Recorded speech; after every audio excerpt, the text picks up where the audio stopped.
Good morning, everyone. I am here to explain the four categories of the linguistic landscape, and this is the education, politics, multilingualism, and social linguistics. The first category that I have to explain is the education. The first research that I have found is the social media and academic performance. Garcia et al. In his study about the social media and academics performance 2019 found out that the effect of this negative relation between usage and performance, which are necessary for handling high volumes of social media data. The second one is the climate change awareness in youth. Liwang and Patel 2019 study about the climate change awareness in youth. That findings this is lack of knowledge about climate factors, which is youth voices on climate change have never been more important or more widely publicized.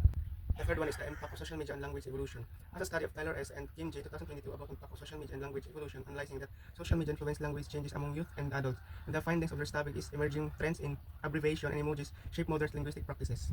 And the fourth one is the language acquisition in early childhood education. As a study of Smith J. and Brown L. 2022, is all about language acquisition in early childhood education. The finding is children exposed to the diverse language environments demonstrated a superior vocabulary and syntax skills.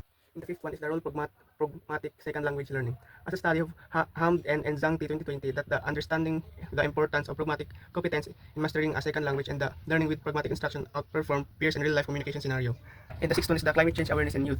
As a study known Johnson E. and Rivera A 2018, that how students attitude toward different language affect of their academic performance. If they positive attitudes lead to be better learning outcomes and cultural understanding. The seventh one is the phonological awareness in children. As a study of Chen H. and Patel R. 2019, understanding how bilingualism impacts phonological awareness in children. Then bilingual children outperform monolingual peers in phonological tasks due to enhanced cognitive flexibility. And that's all of the education category. And the second one is the social-linguistic. The first research is the linguistic landscape in urban areas. As a study of Smith and Jones 2020, the linguistic landscape in the urban areas has a problem that lack of representation in public signage, and the finding is population register and social media data provide complementary perspective to linguistic diversity. The second one is the symbolic construction of the public space, the case of Israel.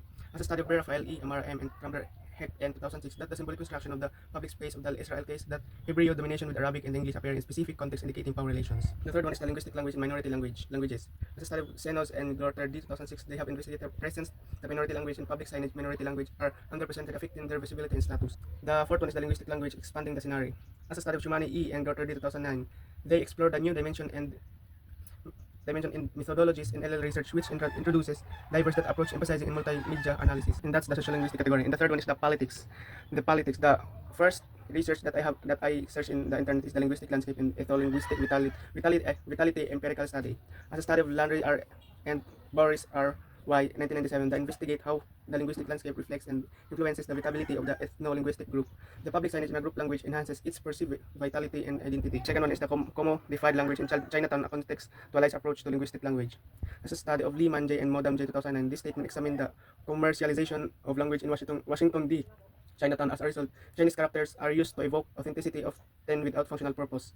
The third one is the digital tools in language learning. As a study of Agolyan L. and Park J. 2019, this statement examining the effectiveness of digital tools in enhancing language proficiency. As a result, gamified apps improve learner to engage the vocabulary retention. And that's all the politics category. The next category is the multilingualism. The first one is the linguistic landscape, a comparative study of urban multilingualism in Tokyo. As a study of Holmes D. 2007, this statement examined that the multilingual nature of Tokyo's public signage. As a result, English is predominantly used for commercial purposes, while Japanese remains dominant official signs. The second one is the code switching multilingual communities. As a study of Garcia M. and Lee K. 2020, this study examined how code switching affects communication efficiency in multilingual communities. As a result, code switching facilitates social bonding but may lead to miscommunication on formal settings. And that's all the multilingualism category. The last category is about the gender equality in STEM fields. As a study of Rivera Thompson, the gender disparity in STEM participation. As a result, women face systematic barriers in STEM careers. The second one is the gender differences in language use. As a study of Wilson P. and Carter E. 2018, this is statement exploring base differences in linguistic pattern and communication style. As a result, women use more affiliative language while men prefer assertive expressions. And that's all my research that I have found in this. That's the 20 research that I have found in the internet. That's all. Thank you.